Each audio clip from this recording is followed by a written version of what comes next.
اعوذ باللہ من الشیطان الرجیم پناہ مانگتا ہوں میں اللہ کی شیطان مردود سے۔ بسم اللہ الرحمن الرحیم شروع اللہ کا نام لے کر جو بڑا مہربان نہایت رحم والا ہے۔ احمق لوگ کہیں گے کہ مسلمان جس قبلے پر پہلے سے چلے آتے تھے اب اس سے کیوں منہ پھیر بیٹھے؟ تم کہہ دو کہ مشرق اور مغرب سب اللہ ہی کا ہے، وہ جس کو چاہتا ہے سیدھے رستے پر چلاتا ہے، اور اسی طرح ہم نے تم کو امت معتدل بنایا ہے تاکہ تم لوگوں پر گواہ بنو اور پیغمبر آخر الزمان صلی اللہ علیہ وآلہ وسلم تم پر گواہ بنے۔ اور جس قبلے پر تم پہلے تھے اس کو ہم نے اس لیے مقرر کیا تھا کہ معلوم کریں کہ کون ہمارے پیغمبر کا تابع رہتا ہے اور کون الٹے پاؤں پھر جاتا ہے۔ اور یہ بات یعنی تحویل قبلہ لوگوں کو گراں معلوم ہوئی، مگر جن کو اللہ نے ہدایت بخشی ہے وہ اسے گراں نہیں سمجھتے، اور اللہ ایسا نہیں کہ تمہارے ایمان کو یوں ہی ضائع کر دے۔ اللہ تو لوگوں پر بڑا مہربان ہے، صاحب رحمت ہے۔ اے پیغمبر صلی اللہ علیہ وآلہ وسلم، ہم تمہارا آسمان کی طرف منہ اٹھانا دیکھ رہے ہیں، سو ہم تم کو اسی قبلے کی طرف جس کو تم پسند کرتے ہو منہ کرنے کا حکم دیں گے۔ تو اپنا منہ مسجد حرام یعنی خانہ کعبہ کی طرف پھیر لو، اور تم لوگ جہاں ہوا کرو نماز پڑھنے کے وقت اسی مسجد کی طرف منہ کر لیا کرو۔ اور جن لوگوں کو کتاب دی گئی ہے وہ خوب جانتے ہیں کہ یہ نیا قبلہ ان کے پروردگار کی طرف سے حق ہے، اور جو کام یہ لوگ کرتے ہیں اللہ ان سے بے خبر نہیں۔ اور اگر تم ان اہل کتاب کے پاس تمام نشانیاں بھی لے کر آؤ تو بھی یہ تمہارے قبلے کی پیروی نہ کریں، اور تم بھی ان کے قبلے کی پیروی کرنے والے نہیں ہو، اور ان میں سے بھی بعض کے قبلے کے پیرو نہیں۔ اور اگر تم باوجود اس کے کہ تمہارے پاس علم یعنی اللہ کا حکم آ چکا ہے ان کی خواہشوں کے پیچھے چلو گے تو ظالموں میں ہو جاؤ گے۔ جن لوگوں کو ہم نے کتاب دی ہے وہ ان پیغمبر آخر الزمان صلی اللہ علیہ وآلہ وسلم کو اس طرح پہچانتے ہیں جس طرح اپنے بیٹوں کو پہچانا کرتے ہیں، مگر ایک فریق ان میں سے سچی بات کو جان بوجھ کر چھپا رہا ہے۔ اے پیغمبر صلی اللہ علیہ وآلہ وسلم، یہ نیا قبلہ تمہارے پروردگار کی طرف سے حق ہے، تو تم ہرگز شک کرنے والوں میں نہ ہونا۔ اور ہر ایک شخص کے لیے ایک سمت مقرر ہے جدھر وہ عبادت کے وقت منہ کیا کرتا ہے، تو تم نیکیوں میں سبقت حاصل کرو۔ تم جہاں ہوگے اللہ تم سب کو جمع کرے گا، بے شک اللہ ہر چیز پر قادر ہے۔ اور تم جہاں سے نکلو نماز میں اپنا منہ مسجد حرام کی طرف کر لیا کرو، بے شبہ یہ تمہارے پروردگار کی طرف سے حق ہے، اور تم لوگ جو کچھ کرتے ہو اللہ اس سے بے خبر نہیں۔ اور تم جہاں سے نکلو مسجد حرام کی طرف منہ کر کے نماز پڑھا کرو، اور مسلمانوں تم جہاں ہوا کرو اسی مسجد کی طرف رخ کیا کرو۔ یہ تاکید اس لیے کی گئی ہے کہ لوگ تم کو کسی طرح کا الزام نہ دے سکیں، مگر ان میں سے جو ظالم ہیں وہ الزام دیں تو دیں، سو ان سے مت ڈرنا اور مجھی سے ڈرتے رہنا۔ اور یہ بھی مقصود ہے کہ میں تم کو اپنی تمام نعمتیں بخشوں، اور یہ بھی کہ تم راہ راست پر چلو۔ جس طرح من جملہ اور نعمتوں کے ہم نے تمہیں میں سے ایک رسول بھیجے ہیں جو تم کو ہماری آیتیں پڑھ پڑھ کر سناتے اور تمہیں پاک بناتے، اور کتاب یعنی قرآن اور دانائی سکھاتے ہیں، اور ایسی باتیں بتاتے ہیں جو تم پہلے نہیں جانتے تھے۔ سو تم مجھے یاد کیا کرو، میں تمہیں یاد کیا کروں گا، اور میرا احسان مانتے رہنا اور میری ناشکری نہ کرنا۔ اے ایمان والو، صبر اور نماز سے مدد لیا کرو، بے شک اللہ صبر کرنے والوں کے ساتھ ہے۔ اور جو لوگ اللہ کی راہ میں مارے جائیں ان کی نسبت یہ نہ کہنا کہ وہ مرے ہوئے ہیں، وہ مردہ نہیں بلکہ زندہ ہیں، لیکن تم کو شعور نہیں۔ اور ہم کسی قدر خوف اور بھوک اور مال اور جانوں اور میووں کے نقصان سے تمہاری آزمائش کریں گے، اور صبر کرنے والوں کو بشارت سنا دو کہ ان لوگوں پر جب کوئی مصیبت واقع ہوتی ہے تو کہتے ہیں کہ ہم اللہ ہی کا مال ہیں اور اسی کی طرف لوٹ کر جانے والے ہیں۔ یہی لوگ ہیں جن پر ان کے پروردگار کی عنایتیں ہیں اور خصوصی رحمت بھی ہے، اور یہی سیدھے رستے پر ہیں۔ بے شک کوہ صفا اور مروہ اللہ کی نشانیوں میں سے ہیں، تو جو شخص خانہ کعبہ کا حج یا عمرہ کرے اس پر کچھ گناہ نہیں کہ دونوں کے درمیان چکر لگائے، بلکہ یہ ایک نیک کام ہے، اور جو کوئی نیک کام کرے تو اللہ قدردان ہے، دانا ہے۔ جو لوگ ہمارے حکموں اور ہدایتوں کو جو ہم نے نازل کی ہیں کسی غرض فاسد سے چھپاتے ہیں، باوجود کہ ہم نے ان کو لوگوں کے سمجھانے کے لیے اپنی کتاب میں کھول کھول کر بیان کر دیا ہے، ایسوں پر اللہ اور تمام لعنت کرنے والے لعنت کرتے ہیں۔ ہاں، جو توبہ کرتے ہیں اور اپنی حالت درست کر لیتے ہیں اور احکام الہی کو صاف صاف بیان کر دیتے ہیں تو میں ان کے قصور معاف کر دیتا ہوں، اور میں بڑا معاف کرنے والا، بڑا مہربان ہوں۔ جو لوگ کافر ہوئے اور کافر ہی مرے، ایسوں پر اللہ کی اور فرشتوں کی اور انسانوں کی سب کی لعنت، وہ ہمیشہ اسی لعنت میں گرفتار رہیں گے۔ ان سے نہ تو عذاب ہلکا ہی کیا جائے گا اور نہ انہیں کچھ مہلت ملے گی۔ اور لوگوں، تمہارا معبود ایک ہی معبود ہے، اس بڑے مہربان اور رحم والے کے سوا کوئی عبادت کے لائق نہیں۔ بے شک آسمانوں اور زمین کے پیدا کرنے میں اور رات اور دن کے ایک دوسرے کے پیچھے آنے جانے میں اور کشتیوں اور جہازوں میں جو سمندر میں لوگوں کے فائدے کے لیے رواں ہیں، اور میں جس کو اللہ آسمان سے برساتا اور اس سے زمین کو اس کے مردہ ہو جانے کے بعد زندہ یعنی خشک ہو جانے کے بعد سرسبز کر دیتا ہے، اور زمین پر ہر قسم کے جانور پھیلانے میں اور ہواؤں کے چلانے میں اور بادلوں میں جو آسمان اور زمین کے درمیان گھرے رہتے ہیں، عقل مندوں کے لیے اللہ کی قدرت کی نشانیاں ہیں۔ اور بعض لوگ ایسے ہیں جو غیر اللہ کو اللہ کا شریک بناتے اور ان سے اللہ کی سی محبت کرتے ہیں، لیکن جو ایمان والے ہیں وہ تو اللہ ہی کے سب سے زیادہ دوست دار ہیں۔ اور اے کاش ظالم لوگ جو بات عذاب کے وقت دیکھیں گے اب دیکھ لیتے کہ سب طرح کی طاقت اللہ ہی کو ہے، اور یہ کہ اللہ سخت عذاب کرنے والا ہے۔ اس دن کفر کے پیشوا اپنے پیروں سے بیزاری ظاہر کریں گے اور دونوں عذاب الہی دیکھ لیں گے اور ان کے آپس کے تعلقات منقطع ہو جائیں گے۔ یہ حال دیکھ کر پیروی کرنے والے حسرت سے کہیں گے کہ اے کاش ہمیں پھر دنیا میں جانا نصیب ہو، تاکہ جس طرح یہ ہم سے بیزار ہو رہے ہیں اسی طرح ہم بھی ان سے بیزار ہوں۔ اس طرح اللہ ان کے اعمال حسرت بنا کر دکھائے گا اور وہ دوزخ سے نکل نہیں سکیں گے۔ لوگوں، جو چیزیں زمین میں حلال طیب ہیں وہ کھاؤ، اور شیطان کے قدموں پر نہ چلو، وہ تمہارا کھلا دشمن ہے۔ وہ تو تم کو برائی اور بے حیائی ہی کے کام کرنے کو کہتا ہے، اور یہ بھی کہ اللہ کی نسبت ایسی باتیں کہو جن کا تمہیں کچھ بھی علم نہیں۔ اور جب ان لوگوں سے کہا جاتا ہے کہ جو کتاب اللہ نے نازل فرمائی ہے اس کی پیروی کرو، تو کہتے ہیں نہیں، بلکہ ہم تو اسی چیز کی پیروی کریں گے جس پر ہم نے اپنے باپ دادا کو پایا۔ بھلا اگرچہ ان کے باپ دادا نہ کچھ سمجھتے ہوں اور نہ سیدھے رستے پر ہوں، تب بھی وہ انہی کی تقلید کیے جائیں گے۔ جو لوگ کافر ہیں ان کی مثال اس شخص کی سی ہے جو کسی ایسی چیز کو آواز دے جو پکار اور آواز کے سوا کچھ سن نہ سکے۔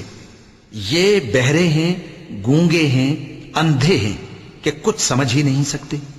اے اہل ایمان، جو پاکیزہ چیزیں ہم نے تم کو عطا فرمائی ہیں ان کو کھاؤ، اور اگر اللہ ہی کے بندے ہو تو اس کی نعمتوں کا شکر بھی ادا کرو۔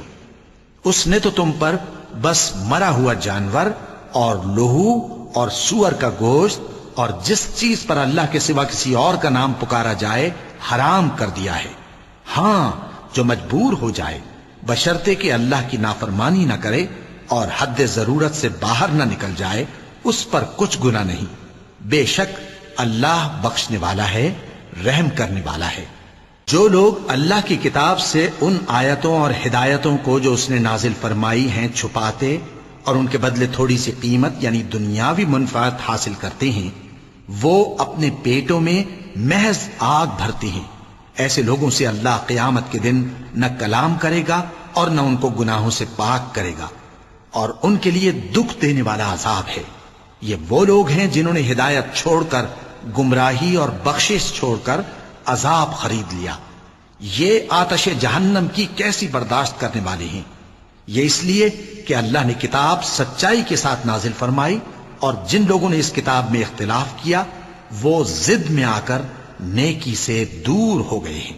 نیکی یہی نہیں کہ تم مشرق و مغرب کو قبلہ سمجھ کر ان کی طرف منہ کر لو، بلکہ نیکی یہ ہے کہ لوگ اللہ پر اور روز آخر پر اور فرشتوں پر اور اللہ کی کتاب پر اور پیغمبروں پر ایمان لائیں، اور مال باوجود عزیز رکھنے کے رشتہ داروں اور یتیموں اور محتاجوں اور مسافروں اور مانگنے والوں کو دیں، اور گردنوں کے چھڑانے میں خرچ کریں، اور نماز پڑھیں اور زکوٰۃ دیں، اور جب عہد کر لیں تو اس کو پورا کریں، اور سختی اور تکلیف میں اور جنگ کے وقت ثابت قدم رہیں۔ یہی لوگ ہیں جو ایمان میں سچے ہیں، اور یہی ہیں جو اللہ سے ڈرنے والے ہیں۔ مومنوں، تم کو مقتولوں کے بارے میں قصاص یعنی خون کے بدلے خون کا حکم دیا جاتا ہے، اس طرح پر کہ آزاد کے بدلے آزاد مارا جائے، اور غلام کے بدلے غلام، اور عورت کے بدلے عورت۔ اور اگر قاتل کو اس کے مقتول بھائی کے قصاص میں سے کچھ معاف کر دیا جائے تو وارث مقتول کو پسندیدہ طریق سے قرارداد کی پیروی یعنی مطالبہ خون بہا کرنا اور قاتل کو خوشخوئی کے ساتھ ادا کرنا چاہیے۔ یہ تمہارے پروردگار کی طرف سے تمہارے لیے آسانی اور مہربانی ہے۔ اب جو اس کے بعد زیادتی کرے اس کے لیے دکھ کا عذاب ہے۔ اور اے اہل عقل، حکم قصاص میں تمہاری زندگانی ہے کہ تم قتل و خونریزی سے بچو۔ تم پر فرض کیا جاتا ہے کہ جب تم میں سے کسی کو موت کا وقت آ جائے تو اگر وہ کچھ مال چھوڑ جانے والا ہو تو ماں باپ اور رشتہ داروں کے لیے دستور کے مطابق وصیت کر جائے۔ اللہ سے ڈرنے والوں پر یہ ایک حق ہے۔ پھر جو شخص وصیت کو سننے کے بعد اس کو بدل ڈالے تو اس کے بدلنے کا گناہ انہی لوگوں پر ہے جو اس کو بدلیں، اور بے شک اللہ سنتا جانتا ہے۔ اب اگر کسی کو وصیت کرنے والے کی طرف سے کسی وارث کی طرفداری یا حق تلفی کا اندیشہ ہو تو اگر وہ وصیت کو بدل کر وارثوں میں صلح کرا دے تو اس پر کچھ گناہ نہیں، بے شک اللہ بخشنے والا ہے، رحم والا ہے۔ مومنوں، تم پر روزے فرض کیے گئے ہیں جس طرح تم سے پہلے لوگوں پر فرض کیے گئے تھے تاکہ تم پرہیزگار بنو۔ روزوں کے دن گنتی کے چند روز ہیں، تو جو شخص تم میں سے بیمار ہو یا سفر میں ہو تو دوسرے دنوں میں روزوں کا شمار پورا کر لے۔ اور جو لوگ روزہ رکھنے کی طاقت رکھیں لیکن رکھیں نہیں، وہ روزے کے بدلے محتاج کو کھانا کھلا دیں۔ اور جو کوئی اپنی مرضی سے زیادہ نیکی کرے تو اس کے حق میں زیادہ اچھا ہے، اور اگر سمجھو تو روزہ رکھنا ہی تمہارے حق میں بہتر ہے۔ روزوں کا مہینہ رمضان کا مہینہ ہے جس میں قرآن اول نازل ہوا، جو لوگوں کا رہنما ہے اور جس میں ہدایت کی کھلی نشانیاں ہیں اور جو حق و باطل کو الگ الگ کرنے والا ہے۔ تو جو کوئی تم میں سے اس مہینے میں موجود ہو چاہیے کہ پورے مہینے کے روزے رکھے، اور جو بیمار ہو یا سفر میں ہو تو دوسرے دنوں میں روزے رکھ کر ان کا شمار پورا کر لے۔ اللہ تمہارے حق میں آسانی چاہتا ہے اور سختی نہیں چاہتا، اور یہ آسانی کا حکم اس لیے دیا گیا ہے کہ تم روزوں کا شمار پورا کر لو، اور اس احسان کے بدلے کہ اللہ نے تم کو ہدایت بخشی ہے تم اس کو بزرگی سے یاد کرو اور اس کا شکر کرو۔ اور اے پیغمبر، جب تم سے میرے بندے میرے بارے میں دریافت کریں تو انہیں معلوم ہو کہ میں تو تمہارے پاس ہی ہوں۔ جب کوئی پکارنے والا مجھے پکارتا ہے تو میں اس کی دعا قبول کرتا ہوں، تو ان کو چاہیے کہ میرے حکموں کو مانیں اور مجھ پر ایمان رکھیں تاکہ نیک رستہ پائیں۔ روزوں کی راتوں میں تمہارے لیے اپنی عورتوں کے پاس جانا جائز کر دیا گیا ہے، وہ تمہاری پوشاک ہیں اور تم ان کی پوشاک ہو۔ اللہ کو معلوم ہے کہ تم ان کے پاس جانے سے اپنے حق میں خیانت کرتے تھے، سو اس نے تم پر مہربانی کی اور تمہاری حرکات سے درگزر فرمائی، تو اب تم کو اختیار ہے کہ ان سے مباشرت کرو۔ اور اللہ نے جو چیز تمہارے لیے لکھ رکھی ہے یعنی اولاد، اس کو اللہ سے طلب کرو اور کھاؤ اور پیو، یہاں تک کہ صبح کی سفید دھاری رات کی سیاہ دھاری سے الگ نظر آنے لگے۔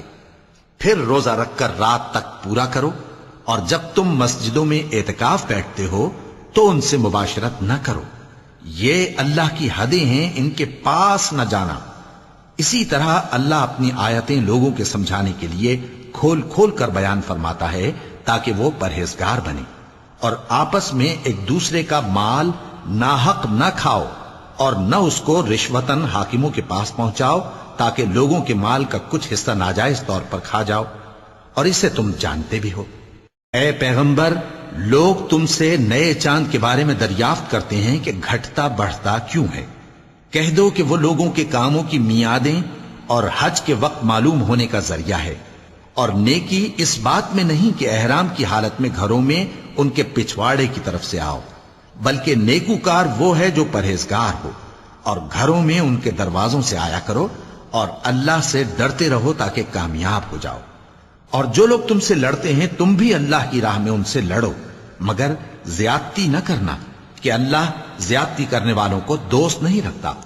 اور ان کو جہاں پاؤ قتل کر دو، اور جہاں سے انہوں نے تم کو نکالا ہے یعنی مکے سے، وہاں سے تم بھی ان کو نکال دو۔ اور دین سے گمراہ کرنے کا فساد قتل و خونریزی سے کہیں بڑھ کر ہے۔ اور جب تک وہ تم سے مسجد حرام یعنی خانہ کعبہ کے پاس نہ لڑیں تم بھی وہاں ان سے نہ لڑنا۔ ہاں اگر وہ تم سے لڑیں تو تم ان کو قتل کر ڈالو، کافروں کی یہی سزا ہے۔ پھر اگر وہ باز آ جائیں تو اللہ بخشنے والا ہے، رحم کرنے والا ہے۔ اور ان سے اس وقت تک لڑتے رہنا کہ فساد نابود ہو جائے اور ملک میں اللہ ہی کا دین غالب ہو جائے۔ پھر اگر وہ فساد سے باز آ جائیں تو ظالموں کے سوا کسی پر زیادتی نہیں کرنی چاہیے۔ ادب کا مہینہ ادب کے مہینے کے مقابل ہے، اور ادب کی چیزیں ایک دوسرے کا بدلہ ہیں۔ پس اگر کوئی تم پر زیادتی کرے تو جیسی زیادتی وہ تم پر کرے ویسی ہی تم اس پر کرو، اور اللہ سے ڈرتے رہو اور جان رکھو کہ اللہ ڈرنے والوں کے ساتھ ہے۔ اور اللہ کی راہ میں مال خرچ کرو اور اپنے آپ کو ہلاکت میں نہ ڈالو، اور نیکی کرو، بے شک اللہ نیکی کرنے والوں کو دوست رکھتا ہے۔ اور اللہ کی خوشنودی کے لیے حج اور عمرے کو پورا کرو، اور اگر راستے میں روک لیے جاؤ تو جیسی قربانی میسر ہو کر دو، اور جب تک قربانی اپنے مقام پر نہ پہنچ جائے سر نہ منڈاؤ۔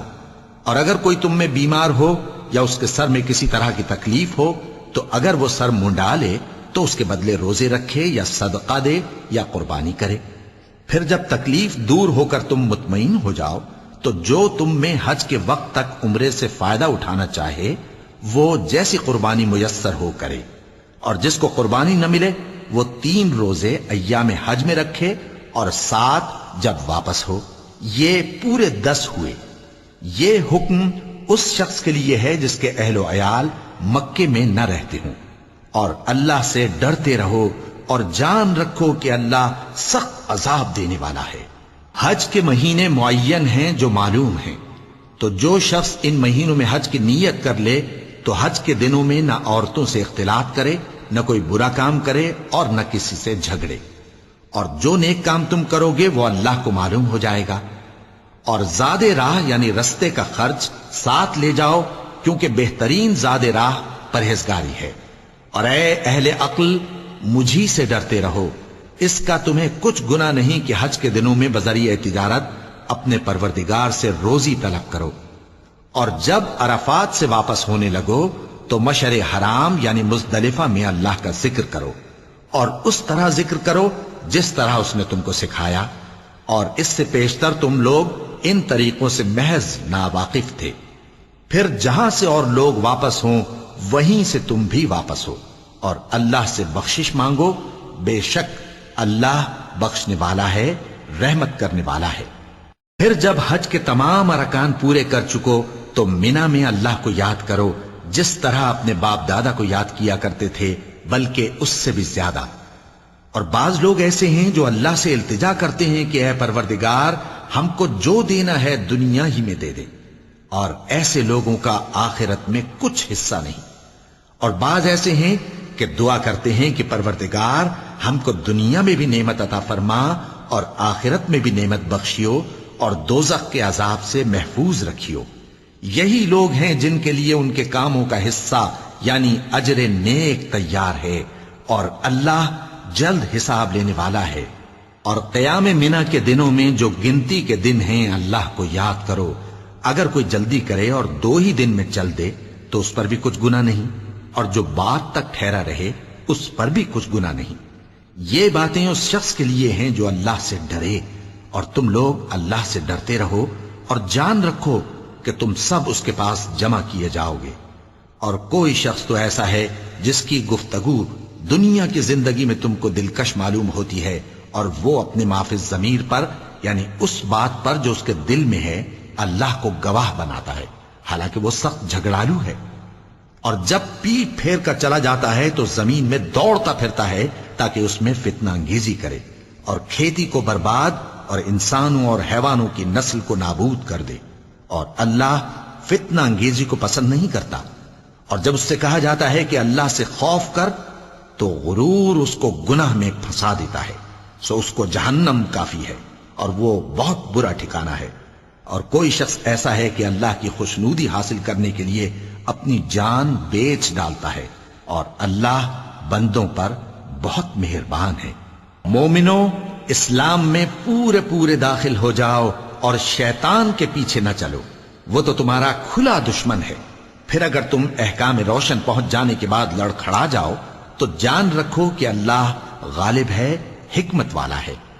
کیا یہ لوگ اسی بات کے منتظر ہیں کہ ان پر اللہ کا عذاب بادل کے سائبانوں میں آ نازل ہو اور فرشتے بھی اتر آئیں اور کام تمام کر دیا جائے؟ اور سب کاموں کا رجوع اللہ ہی کی طرف ہے۔ اے پیغمبر، بنی اسرائیل سے پوچھو کہ ہم نے ان کو کتنی کھلی نشانیاں دیں، اور جو شخص اللہ کی نعمت کو اپنے پاس آنے کے بعد بدل دے تو اللہ سخت عذاب کرنے والا ہے۔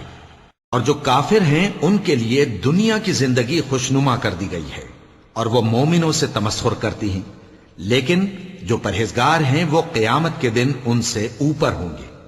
اور اللہ جس کو چاہتا ہے بے حساب رزق دیتا ہے۔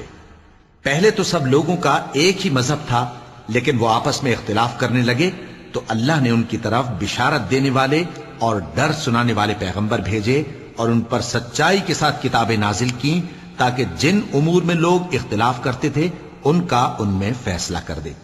اور اس میں اختلاف بھی انہی لوگوں نے کیا جن کو کتاب دی گئی تھی، باوجود کہ ان کے پاس کھلے ہوئے احکام آ چکے تھے، اور یہ اختلاف انہوں نے صرف آپس کی ضد سے کیا۔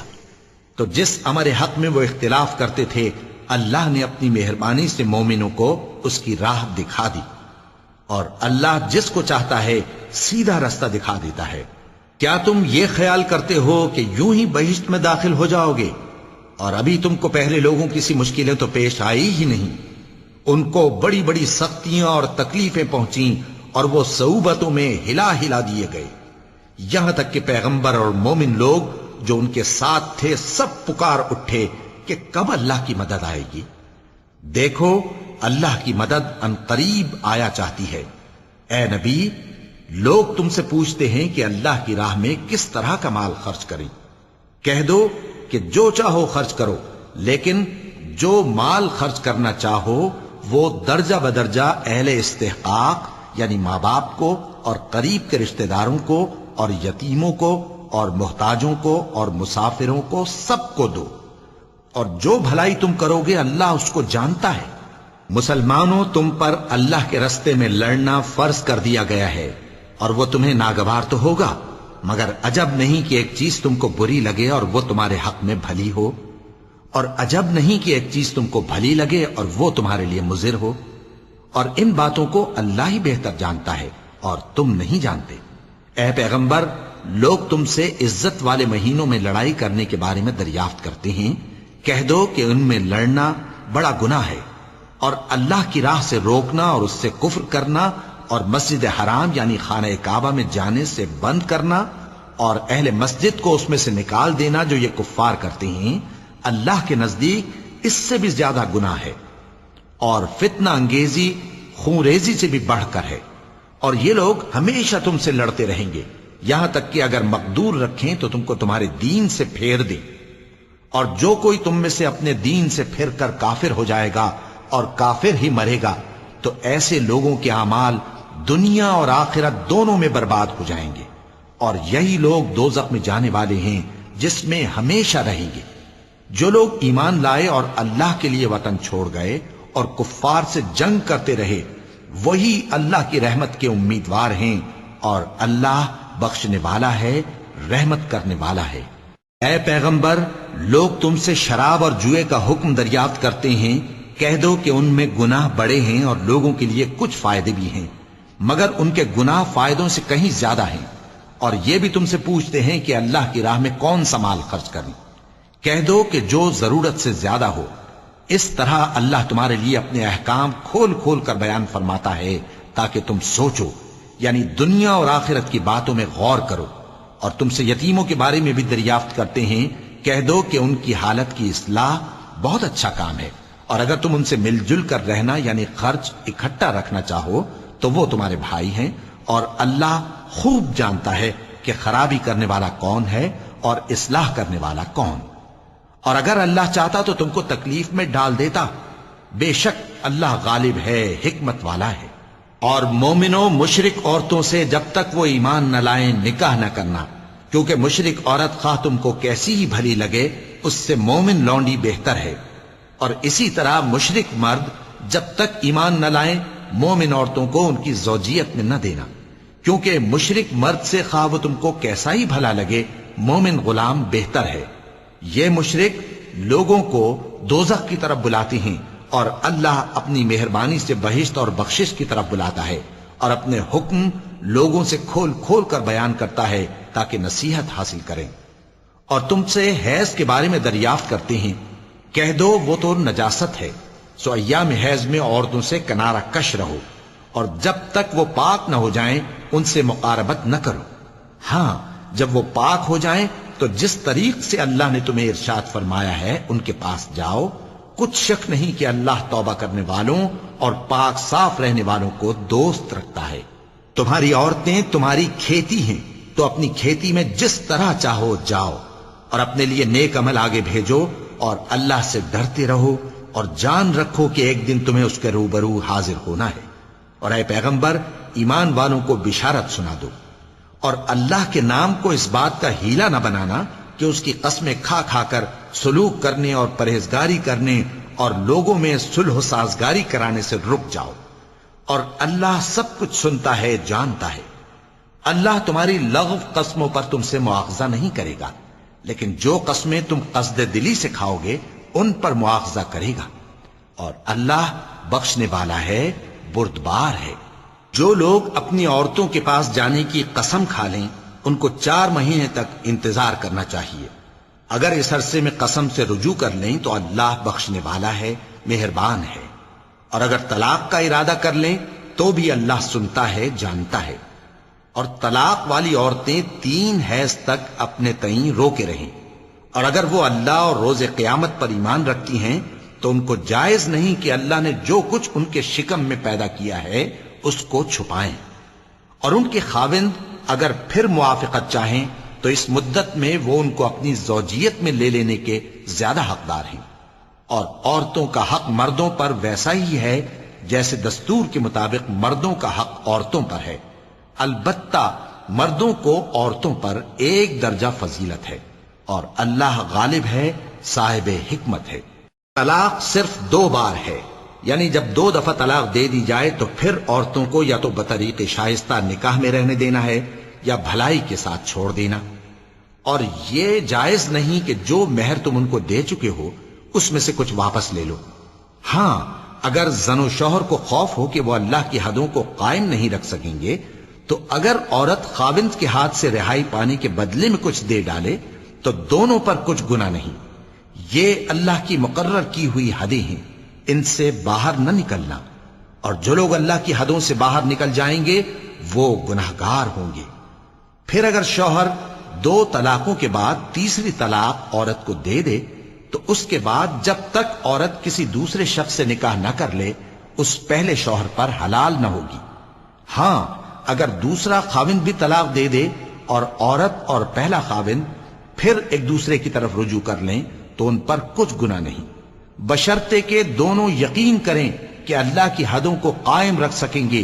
اور یہ اللہ کی حدیں ہیں، ان کو وہ ان لوگوں کے لیے بیان فرماتا ہے جو علم رکھتے ہیں. اور جب تم عورتوں کو 2 دفعہ طلاق دے چکو اور ان کی عدت پوری ہو جائے تو انہیں یا تو حسن سلوک سے نکاح میں رہنے دو یا بطریق شائستہ رخصت کر دو.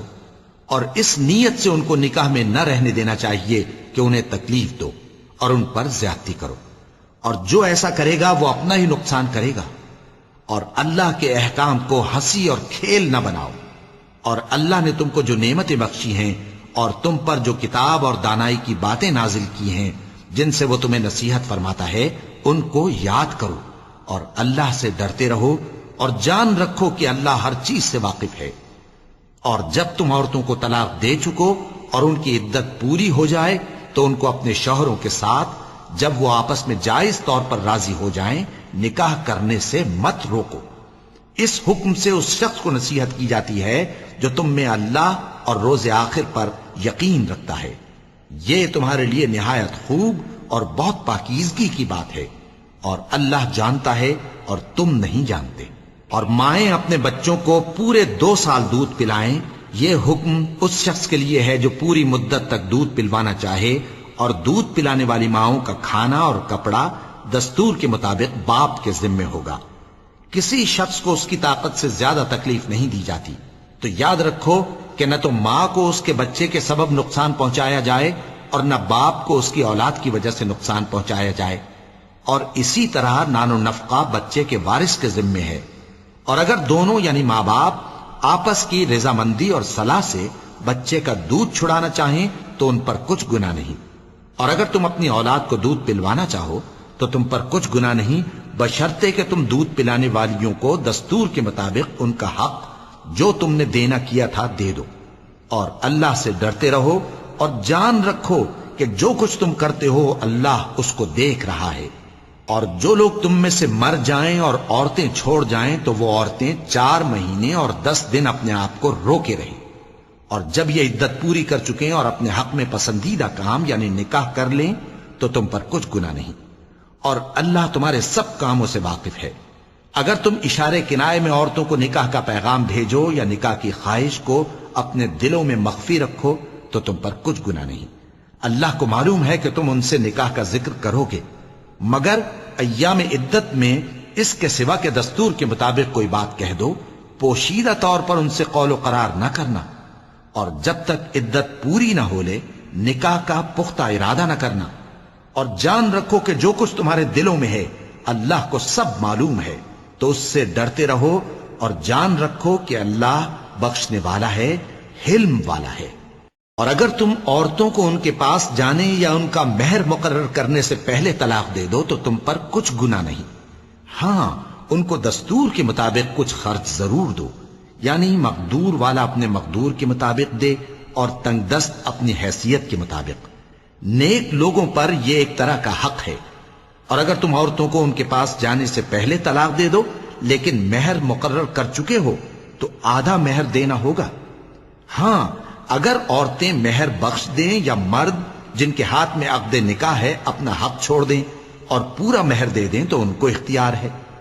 اور اگر تم مرد لوگ ہی اپنا حق چھوڑ دو تو یہ پرہیزگاری کی بات ہے، اور آپس میں بھلائی کرنے کو فراموش نہ کرنا۔ کچھ شک نہیں کہ اللہ تمہارے سب کاموں کو دیکھ رہا ہے۔ مسلمانوں، سب نمازیں خصوصاً بیچ کی نماز یعنی نماز عصر پورے اہتمام کے ساتھ ادا کرتے رہو اور اللہ کے آگے ادب سے کھڑے رہا کرو۔ پھر اگر تم خوف کی حالت میں ہو تو پیادے یا سوار جس حال میں ہو نماز پڑھ لو۔ پھر جب امن و اطمینان ہو جائے تو جس طریق سے اللہ نے تم کو سکھایا ہے جو تم پہلے نہیں جانتے تھے اللہ کو یاد کرو۔ اور جو لوگ تم میں سے مر جائیں اور عورتیں چھوڑ جائیں وہ اپنی عورتوں کے حق میں وصیت کر جائیں کہ ان کو 1 سال تک خرچ دیا جائے اور گھر سے نہ نکالی جائیں۔ ہاں اگر وہ خود گھر سے چلی جائیں اور اپنے حق میں پسندیدہ کام یعنی نکاح کر لیں تو تم پر کچھ گناہ نہیں، اور اللہ زبردست ہے، حکمت والا ہے۔ اور مطلقہ عورتوں کو بھی دستور کے مطابق نان و نفقہ دینا چاہیے، پرہیزگاروں پر یہ بھی حق ہے۔ اسی طرح اللہ اپنے احکام تمہارے لیے بیان فرماتا ہے تاکہ تم سمجھو۔ بھلا تم نے ان لوگوں کو نہیں دیکھا جو شمار میں ہزاروں ہی تھے اور موت کے ڈر سے اپنے گھروں سے نکل بھاگے تھے؟ تو اللہ نے ان کو حکم دیا کہ مر جاؤ، پھر ان کو زندہ بھی کر دیا۔ کچھ شک نہیں کہ اللہ لوگوں پر مہربانی رکھتا ہے، لیکن اکثر لوگ شکر نہیں کرتے۔ اور مسلمانوں، اللہ کی راہ میں جہاد کرو اور جان رکھو کہ اللہ سب کچھ سنتا ہے، سب کچھ جانتا ہے۔ کون ہے کہ اللہ کو قرض حسنہ دے کہ وہ اس کے بدلے اس کو کئی گنا زیادہ دے گا؟ اور اللہ ہی روزی کو تنگ کرتا اور وہی اسے کشادہ کرتا ہے، اور تم اسی کی طرف لوٹ کر جاؤ گے۔ بھلا تم نے بنی اسرائیل کی ایک جماعت کو نہیں دیکھا جس نے موسیٰ کے بعد اپنے پیغمبر سے کہا کہ آپ ہمارے لیے ایک بادشاہ مقرر کر دیں تاکہ ہم اللہ کی راہ میں جہاد کریں؟ پیغمبر نے کہا کہ اگر تم کو جہاد کا حکم دیا جائے تو ایسا تو نہیں کہ لڑنے سے پہلو تہی کرو۔ وہ کہنے لگے کہ ہم اللہ کی راہ میں کیوں نہ لڑیں گے جبکہ ہم وطن سے خارج اور بال بچوں سے جدا کر دیے گئے۔ پھر جب ان کو جہاد کا حکم دیا گیا تو چند اشخاص کے سوا سب پھر گئے، اور اللہ ظالموں سے خوب واقف ہے۔ اور پیغمبر نے ان سے یہ بھی کہا کہ اللہ نے تم پر طالوت کو بادشاہ مقرر فرمایا ہے۔ وہ بولے کہ اسے ہم پر بادشاہی کا حق کیوں کر ہو سکتا ہے؟ اس سے بڑھ کر بادشاہی کے مستحق تو ہم ہیں، اور اس کے پاس تو بہت سی دولت بھی نہیں۔ پیغمبر نے کہا کہ اللہ نے اس کو تم پر فضیلت دی ہے اور بادشاہی کے لیے منتخب فرمایا ہے۔ اس نے اسے علم بھی بہت سا بخشا ہے اور تن و توش بھی بڑا عطا کیا ہے، اور اللہ کو اختیار ہے جسے چاہے بادشاہی بخشے، وہ بڑا کشائش والا ہے، دانا ہے۔ وَلَقَدْ